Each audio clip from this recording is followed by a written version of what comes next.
Hello, everyone. I'm Charlie Martinez, and I'm here with Nero Rebel, here to discuss the movie music and diverse casting and POC autistics.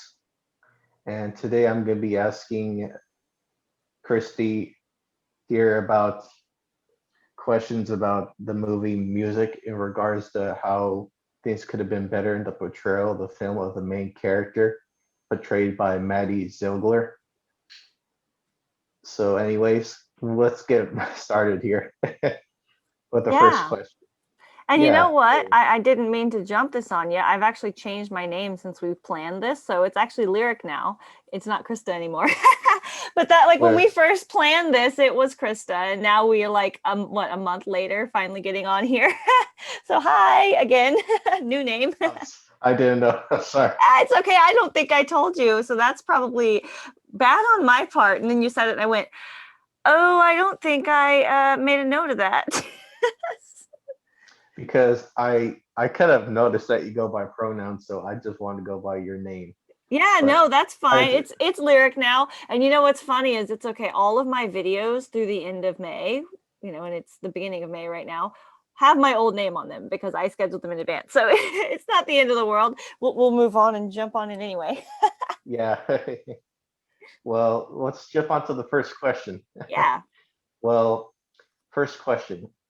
When it depicts how the restrained people on the spectrum, when Maggie Ziegler's main character was restrained in the movie when she was experiencing a meltdown, did you felt that the film depicted a way to handle a meltdown was wrong, and what ways they could improve depictions on how to handle meltdown in movies or television? Restraining someone in a meltdown is the last thing I would ever need if I'm experiencing a meltdown. To explain to people who are observing a meltdown from the outside, it is not the same thing as having a tantrum. The person who is experiencing the meltdown is likely feeling extreme feelings of anxiety, panic, and overwhelm that likely will include, for many people, the urge to flee or run away or escape from a perceived danger, whether real or anxiety driven, because anxiety can make us fear things that aren't necessarily going to hurt us. And being held down when everything inside your body is telling you to run and flee is the opposite and extremely traumatic. And eventually you're just going to learn to freeze and shut down when people do that to you because you have no other choice. Because it's fight, flight, freeze, or fawn, when we're in that trauma response. And a meltdown is an autistic person in an extremely overwhelmed state, where they're feeling one or all of those states. In addition to the problems with showing these restraints is we have a history of autistic people and non-autistic people, humans, being killed by these dangerous restraints that we see, and holding autistic people down and restraining autistic people. This is an unkind way to handle a human being. We're not animals. We're people, for freaking goodness sake. We're humans. But This they don't treat us like this. And the movies, yeah, and things like this make it sound like it's okay and normalize things that are not okay and dangerous and irresponsible. Sorry, I got worked up. all good. Well, it's kind of like your point there, and especially if someone on the spectrum happens to be in one of the minority community groups of African American, Hispanic, or any one of those groups, due to our country state and the police force, that some police forces don't have the equipped training to handle autism meltdown, and there could be a case scenario where they would have a seizure or they would have like an anxiety attack or meltdown, and they would think they're on drugs, and as a result they would use physical force or even worse, like you mentioned, death. And unfortunately there's been a tally total of incidents across the US and everywhere where incidents like that occurred, and it's just very sad. Yeah, and police brutality is an issue that is It's important to everybody, and people don't realize that, with autistic people, police expect you to be able to communicate, and some of us cannot always communicate with our mouths or in traditional ways, or if we become overwhelmed, we may become non-communicative. And that's something that police can get really angry about really quickly when they're demanding you answer their questions and you are unable to answer to their desired expectation, and things can escalate really quickly. Like there's a video even, talking about not even a person having a meltdown, but an autistic young man in a park years ago. There was a video and he was just stimming with a piece of string. And because the officer was a drug officer, all that officer thinks about is drugs. So that officer wasn't trained about neurodiversity and autistic people. That officer was trained to be obsessed with looking out for drugs. So that's what he was doing.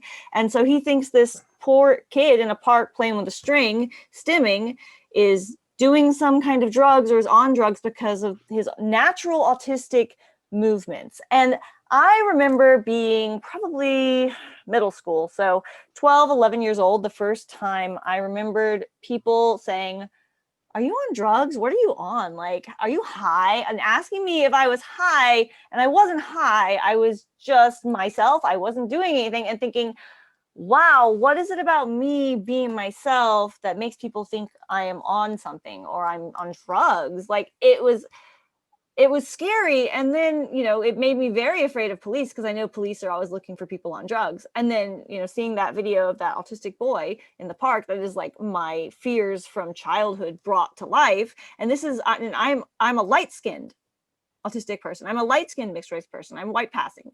So that is not a consideration for me. Whereas, my partner, who is darker skinned than I do, the cops treat him even worse than they treat me. And they don't like bright colored hair either. I'll tell you that. They don't like bright colored hair.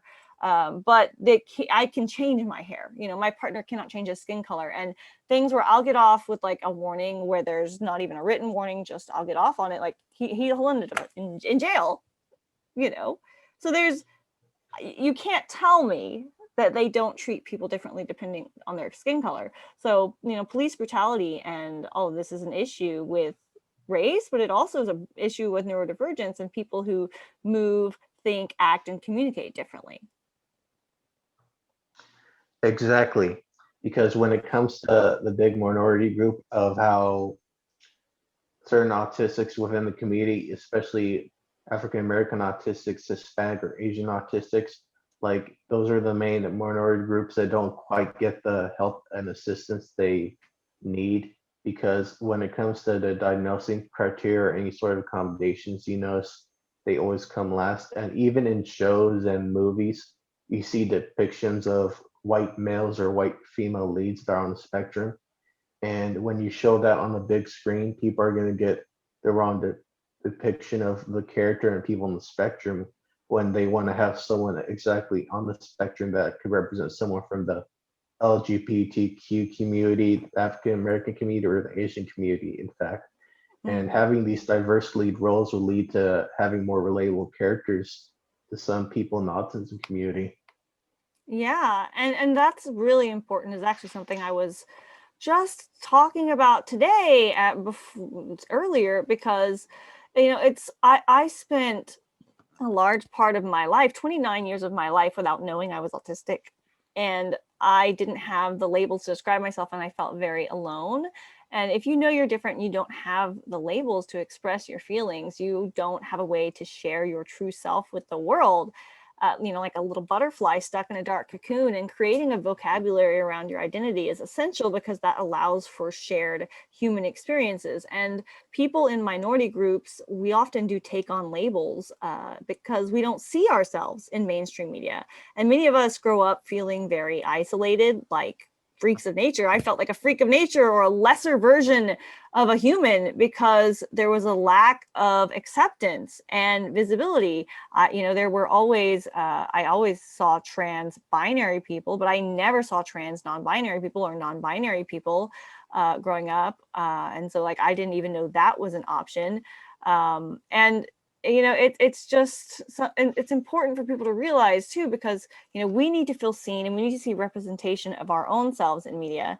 And the only way that people outside of a minority group are going to learn about the issues that the minority group faces is if the members outside of the group learn to care about members of that minority group and see us as complete human people, not broken, deviant, or lesser human beings. But traditionally we've got the majority groups that often will demonize and pathologize and keep minority groups down, and sometimes they don't even realize that this is happening. It can be overt, covert, and it can be systematic oppression that is just built into society that completely needs to be dismantled, and that's a whole nother that could be a whole episode.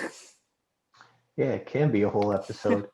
And even like when it comes to diversity in main leads and casting, would you say that the closest thing to LGBT community representation is when that show Everything's Gonna Be Okay? I haven't seen an episode yet, but I hear it's had better reviews than some of the other shows. I want to see that one. It's on my watch list. What do you Oh, think? Have you seen it? it's totally worth it. I won't tell Okay. you the Don't whole tell me plot or too anything. much. Yeah. I can only tell you one thing, that there is LGBT autistic representation in it. That's all I'm Oh, gonna that's say. about time. Okay, now it's just moved up my list a bit because that's exciting, because one, good autistic representation is next to impossible to find. And good LGBTQIA representation is still impossible to find. The thing they do to people in minority groups, and they did this with this music movie, is they say, oh, this is a movie about you, in the minority group. And it's like, not really. We're the butt of the joke and we're a prop to the other people, and we're just an accessory, and we aren't human often. We're just these plot serving devices instead of being fully formed people. And often, in movies and TV, we don't have the opportunity to humanize ourselves because we aren't we're dehumanized when we're used as plot devices, like we are in like music and a lot of the bad representation we have in media of autistic people or people in different minority groups. Yeah, especially in like Atypical or Good Doctor, even though Oh the gosh. main actors themselves aren't autistic. Don't get me wrong, they're good actors. It's just that when you see a white male lead and like you see their typical traits of being very mellow and kind of childish when it comes to the concept of love. Yeah, I feel like that character, I tried to watch it because I wanted to analyze it, but it made me so uncomfortable. And I think it's because they like there are some things that I will admit that I am childish in a way in, maybe, and but I think that's only because we say, oh, people are supposed to do this at this age and people are supposed to do that at this age, right? And so like certain things I do, people perceive me as being childish, but I just don't conform to their expectations of what an adult should be doing, and I don't care. I'm happy if I don't. But like there are certain things that human beings will experience in their lifetime and learn and grow from, no matter what. And that character, they portray him as if he has all of this life experience and learned to be a doctor, but didn't learn from anything like common sense wise in life, and has had no life experience with anything. And it makes him unrealistically childlike, which feels creepy to me, I which think. feels like he's just learning social skills Robotic. all over, like learning social skills all over again as an adult. And Mm-hmm. it's like he's being put on the side by the neurotypical characters in the show, being taught around and being like a not a mascot, but like someone in the main show that doesn't really get the credit. Yeah. I can't that one, like I can't watch it. I can't. I don't even think I've gotten through a whole episode. Yeah, I tried getting through the show myself because I only watched one episode because this other autism advocate named Alex Plank was in the one episode. If you know about him. Oh yeah, I heard he was. Maybe I'll try one more episode and watch that one, because I did hear about that. And I tried to watch like the first episode, because it was on Hulu, and I was like, okay, let me start this. And it's just so robotic and inauthentic, it makes my skin crawl. Yeah, I couldn't watch it either because when you look at Sean in the show Good Doctor, I guess you wouldn't say you can relate a little bit of what he's like on the autism traits, but I couldn't relate to that autism trait myself. But maybe it's just one portrayal of an autism trait, or it's just following stereotypes. Yeah, it seems like stereotypes, and that's what a lot of these shows do. You know, if they don't consult actual autistic and neurodivergent people to talk about these roles and don't get neurodivergent and autistic actors to fill these roles, the representation cannot be authentic. And what they do instead of getting information direct from the horse's mouth, so to speak, is they go to resources that are not great, such as Autism Speaks or other medicalized resources, and they read checklists about autistic people and say, okay, autistic people do this, make him do this, and autistic people do that. Okay, make him this way and do this and this. And they just have this checklist of criteria of all of the, usually, but if they're going to medical resources, it's going to be deficits only. But then, you know, maybe they'll go pick up some magical ideas and give him magic powers, like they give disabled people magic powers, you know, Yeah, in like mind reading. shows. Yeah, so they give him some magic powers to say, oh, look, he's disabled, but he's magical, so it's awesome, which is freaking gross. Like it says, disabled people have to be magical to be valuable, which is like, excuse you. Neurotypical people don't have to be magical to be valuable. That's really not freaking fair to set the standards that way, you know? Yeah, yeah, But that's what they exactly. do. Yeah, exactly. It's kind of like that one movie Predator. It's like that 2018 movie Predator where they made this autistic boy be able to read alien ancient language dialect. Oh my gosh. I didn't see that. It's not my type of movie, but I'm gonna have to at least watch that part or something. Oh my god. The movie sucks, It sounds bad. but the autistic character is like on point. How they try to get him to have a connection with the aliens, and it's like, oh, I guess we're not human after all. I'll take an alien pet. Will it eat solicitors that come knock on my door? No, no, no, dog. I did not say the word eat for you. Come here. Come here. Hey, come here. Hush. We're not doing that. Come here. All right. Hopefully she'll be quiet. Okay. She's like, eat what? One word will wake up a monster from its slumber on the floor. I know what you mean. Same here. They love food. Yeah, so does ours. So, anyways, I was gonna move on to the next question. Yeah, let's go. Awesome.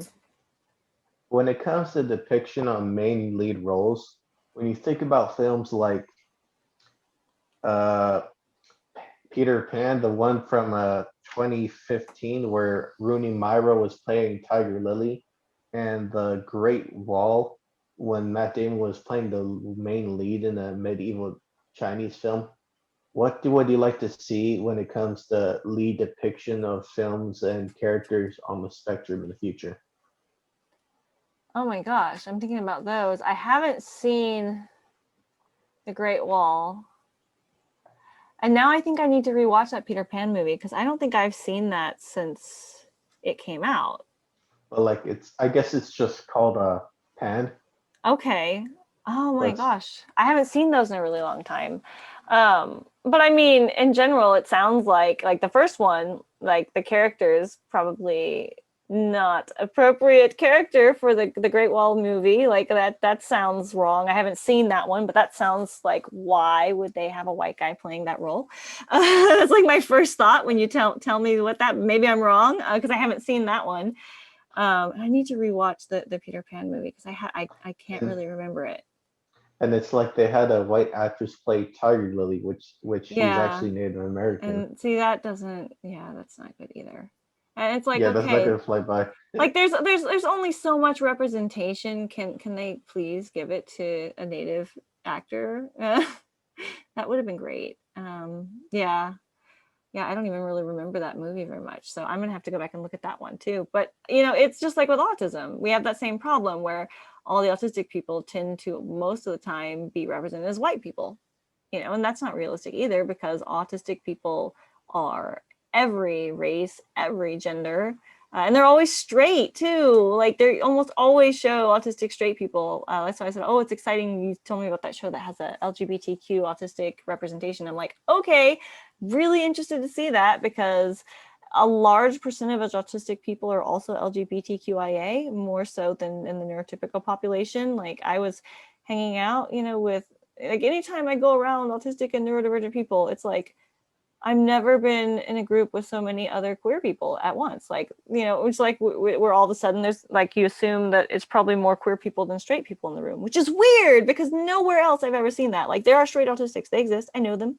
I know a lot of them, but there's a lot of queer autistics, which usually, at least being a queer person in Texas, you don't know if there are any other queer people in the room ever at all. And like, when I assume if I'm suddenly at a conference with other autistic people, which you don't get to see very many, but I did get to see some autistic humans at the Capitol recently, like, we're probably going to be queer, or there probably will be at least one or two queer people in the room. It's like, hey, I know I won't be alone, which with the representation on TV makes it seem like we're all straight, which is not right. Yeah, and it's like you want to have that lead presentation of how autistics would be like in the LGBT community, because the LGBT community and the autistic community is like a large group. And Mm-hmm. I could tell, and it's like, It's a okay, Venn so when are we gonna diagram. have and it's like, when are we gonna have someone from that community be represented in the autism led show or movie? Yeah. And I wish the LGBTQIA community would be a bit more supportive of autistic people. Unfortunately, like I've heard sometimes, like, because LGBTQIA people have been pathologized and now are no longer pathologized, and autistic people are still pathologized, sometimes LGBTQIA people are not even supportive of autistic people because they have a knee-jerk reaction and don't want to be connected to us because we're still pathologized. And it's like, are you really going to step on us while we're down, instead of lifting us up and say, no, but you guys really are broken? And, stop saying you're more likely to be gay or autistic. Like, they don't want, and it's like, we're not broken. Just like you had to fight to convince people you weren't broken for all of these years. Like, can you please help us? But unfortunately, you think sometimes that the support will come from within the communities you think you're in, but sometimes some of the people that are most horrible are within the same communities. So you're telling me is that, for example, there's like a gay man that's autistic too, and there's the LGBT community. Would there ever be a situation where the LGBT community would deny that the guy would think he's gay because he's on the spectrum, and try to disqualify his identification? I think it happens more to trans people than anything, because you like recently there's been more and more research saying that maybe trans people are more likely to be autistic, or autistic people are more likely to be trans. And so, now, because being trans is not considered to be a medical problem, but being autistic is, like, I think that scares some people, because they say, oh, well, what are you saying? Like, trans people are more likely to have this autism thing that makes them broken. So trans people really are broken. So that's like what they say. Or the other thing I hear them say about trans people and being autistic is they'll say, for example, like we had J.K. Rowling saying that we were autistic, and so we couldn't possibly know our gender identities, and we're being manipulated by trans people and tricked into becoming trans because we were autistic. And Man, that so that's not okay. Or, with historically in the LGBTQIA community, we have like trans people, like lesbians sometimes are not nice to trans men because they feel like maybe they should have just stayed butch lesbians. It's not their say, but it's like there's this misunderstanding sometime, and it hurts when it comes from your own community. Like, I had a boss who was a lesbian, and I was openly bisexual at the time before I knew pansexual was a label. And she told me in front of everyone in the office that bisexual wasn't a thing. I was just a horny, deviant pervert, like nymphomaniac, who loved sex and wouldn't just choose and couldn't stick to one. And I'm it's not about sex. Like, relationships aren't just about sex, but she reduced me down to that really quickly because I didn't only like people of one gender. I like people of every gender. That's pretty discriminating against you, especially because you're still trying to figure out your sexuality, and it doesn't. It's not right at all to disqualify someone's sexuality label or gender label or whatever you want to identify if you go by pronouns they them. Yeah, and it comes from misunderstanding and ignorance and sometimes fear, but it's always a surprise when it comes from what you think is supposed to be a safe space. Yeah, especially ageism. I guess that's a new sexuality where like you're not the age you're supposed to be. You act more like the age. It's like this thing where like I'm 22 and I feel like I act like I'm 32 years old. Oh, that's an interesting. Yeah, yeah, yeah. Yeah. Well, when I was little, I was like 7 going on 30. People would joke. Although, but that wasn't fair because at the same time, people were always like overestimating me. Like they thought I was overly mature, but I was very immature at the same time in a lot of ways, which was not fair because it was like they would put these really high bars and high expectations for me. And sometimes I would just completely fall short of them because it was like, I was still like 7, it was like, no, like I wasn't really wise by my years. I just had a really good vocabulary. I was Yeah, just obsessed with words. so you would compare yourself to like remember that kid movie Matilda where she's super smart but she's mature and childish at the same time? Yeah, I guess that's a Yeah. good thing. Like, for example, like my niece, once when she was like 3, came up to my partner and said, "Well, actually, David," and he's like, "What the heck?" And like, he thought that was strange, and I'm like, "That's how I spoke when I was a little kid. Don't all kids talk like that?" "Well, actually, sir," you know. But I guess not, but that was because I was hyperlexic, and so I taught myself to read at like 1.5, and I started speaking simultaneously when I started reading. And so that's why I knew all these big words, because I was just obsessed with the words in the books. Yeah. My I first wouldn't obsession. know. Yeah. Your grandfather wouldn't happen to have you read the dictionary every day, would you? Because N- I guess back in the day, I used to read the dictionary a lot as a kid. I So liked whenever the I, dictionary. I would grab them and definitely read them, the dictionaries, because I wanted to know what different words meant. And like, I would also grab encyclopedias and like go hide with encyclopedias and just like read an encyclopedia for hours. I'm such a nerdy child. Yeah, nobody ever suspected I was autistic though. I thought I would give it away whenever I tell someone hi, I just say greetings, and then they're all like, "Okay, don't pull a Sheldon on me." Greetings, human. I'm all like, "I'm from Mars." Yeah. Greetings, humans. Welcome to your planet. We come to spend time with you. It's kind of like with Sheldon too, because I never knew this whole time that Sheldon was autistic until someone pointed it out, or the actor. Yeah, but it's funny. My partner loves that show. I don't love it. Like, I'll watch it when he watches it. But like, it bothers me that they never really call it out though. They don't really say he's autistic. They just kind of make him act like a really extreme autistic. So they like dial up all of the things to the extreme to make them, like a cartoon, where they draw the characters of someone if you go to the pier or something and they'll draw your face and they make it Oh. caricatured. So like Kind of I like, like oh, he's a caricature of autism, but they don't say he's a caricature of autism because I think people would get mad if they were like, "Here, we're gonna make a joke about autistic people." So they can't say it. So that annoys me. But I will admit the show is funny and it will make me laugh. But my own annoyance doesn't let me enjoy the show. it's like too much characterization all in one role of Yeah, autistic. yeah. But some people really love it, and there's autistic people that say they watch it and it makes them feel comfort because it's relatable. So, I if it makes some autistic people actually feel good, I'm torn on that one because my partner really loves that show too.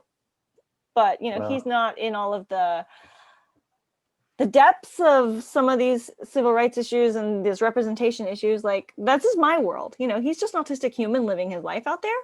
And so, he's just existing in the world, and that, more power to him to do that.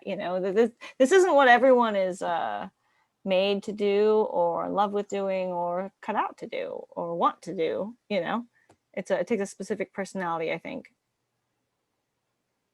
Yeah, exactly. Especially when you're within like different areas of the world on the spectrum, and it's like in our own way we're on our own planet, because like in my area I kind of consider myself a stranger in this neverland where I have to socialize with all these humans. Hmm.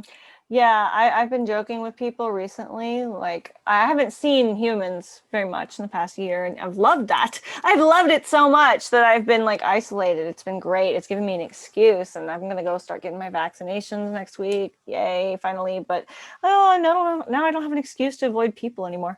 But like I told people, I was like, I've gone completely feral. I don't know if I can be reintroduced into society at this point. Like, it's.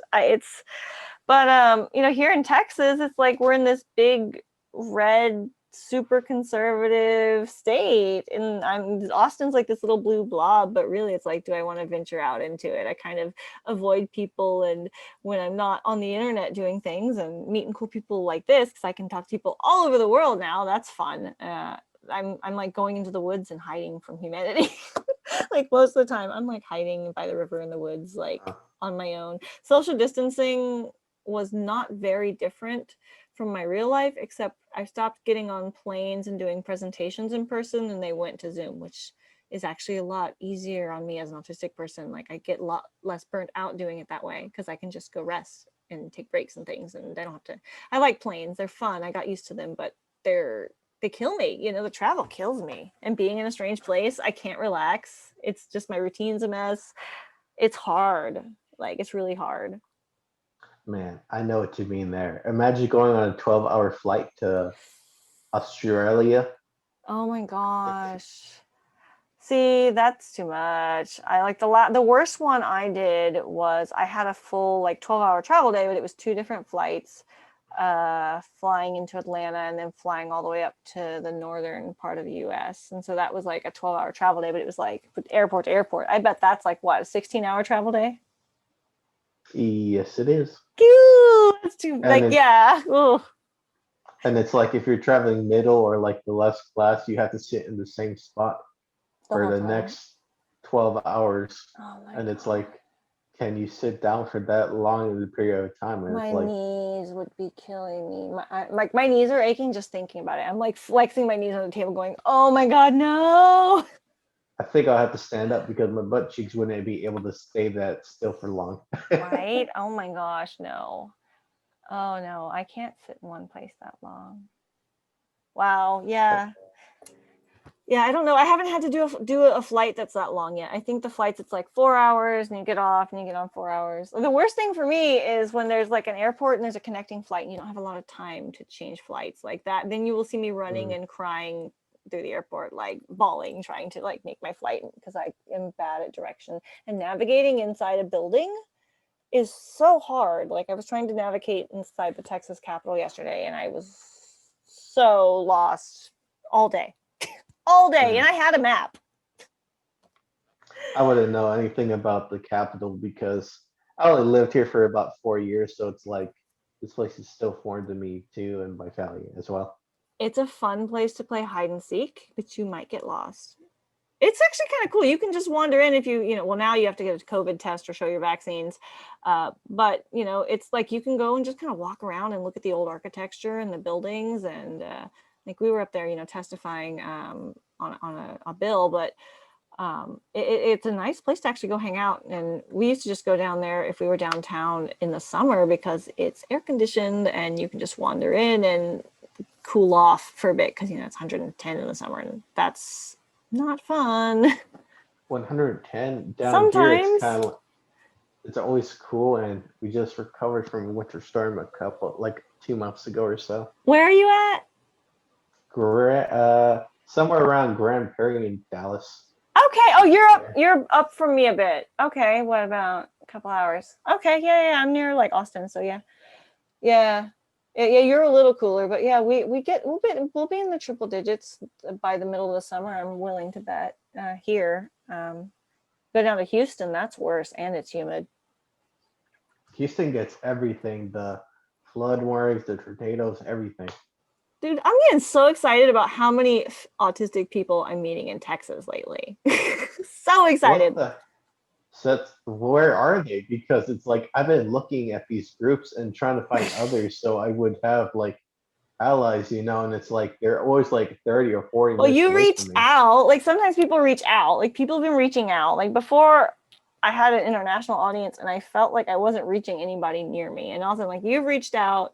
And then yesterday it was the coalition against behaviorism in Texas. So like they reached out and asked me to come help them testify on a House bill. So like they reached out to me and they were already here working in Texas for autistic civil rights. And so I got looped in with them. But it's like I want to have some kind of reunion or Texas Autistic gathering when COVID's over, and like a central Texas location, because Texas is big. Like I don't know if people realize, like if you're not from Texas, it's like a day's travel to get across the state from any direction you go, unless you speed. And even if you speed, probably depending on what you're driving. But it would be so cool to have like everybody in a central location, like do some kind of an autistic meetup, because I think there's a lot of us and we feel isolated, like we were talking about earlier. You're in a minority group and you don't know how to find other people like you because we have no representation. So that's kind of why I resort to online, because Yeah, it's like there are people I know that are on the spectrum, but they're like 40 or like Austin, San Antonio, or Houston. It's like it's I'm hard to reach. 34, right? What? You said they're 40, or you said Oh, like some folks I know are like 40 miles away or like oh 30 40 miles miles away. I got you. I thought you said they're like, but they're 40 years old. I was like, what's wrong with being 40 years old? away. I was like, I'm 34. No, Okay, never mind. Got so confused there for a minute. it's kind of funny because I'm actually always friends with older people as a kid growing up. I was Me always friends with my too. my teachers. Well, my partners are both older than me too. So it was like, what's wrong with being 40? Hang on a minute. 40-year-olds are cool. They got their shit together a little more sometimes. Sometimes. I don't even have my shit together sometimes, so I can't say. On a real note, someone thought I was someone's dad when I went to my brother's after school conference, and it's like, Oh "Are man. you here for one of your kids?" And I'm like, "I'm only 20 years old. Yeah, How am you're I that old?" young. I was like, I knew you were young. That's why I was like, really? You don't like 40-year-olds? You don't want to hang out with those old peoples? Um, I don't know if I'm considered like old when I'm like only 22, and my birthday this Friday, so I'm getting Yeah. up there. It's the facial hair, I think. It gives like Yeah, that impression of age, having facial hair. I think the hair gives it away. It's always like a bush. Good hair. Yeah, Thick. I've been mean. Yeah, I've been meaning to dye it because I want to go blonde again, and it's like it's Oh, kind of hard to fun. find a dye color. Yeah, and hers dark like mine, so you gotta bleach it like really hard to get it light, right? Yeah, Yes, I feel your pain there. My black hair does not dye very well. It gets like fried. It has to be short when I dye it because otherwise it gets so plasticky and gross. We have 15 minutes. 15 minutes. Yeah, because I have to run and get my girlfriend. It's all good. Well, it was really great collaborating with you on this video. It was a pleasure meeting you. Oh yeah, man, I'm so thrilled you reached out. Thank you so much for reaching out and saying, hey, let's do something. You Yeah, know? it's finally great to meet you because like throughout all this time, I knew that you had a busy schedule and everything. So it's really great to meet you and work with you. Oh man, it's great to work with you too. Like I'm so grateful for the opportunity. And it's really cool to meet another autistic person in Texas. Yeah, Like you. that's giving me life. Like, oh my gosh, we're out there and we exist. I knew we were, but it's like we're invisible. We can't find each other. So yeah, I hope we can hang out and do something again sometime. Let's stay in touch. Yeah, if you're ever in Dallas or Grand Prairie, hit me up. I don't go to Dallas often, but if I do, I'll let you know if I'm heading that way. All right. Salutations. Bye, friend. Bye.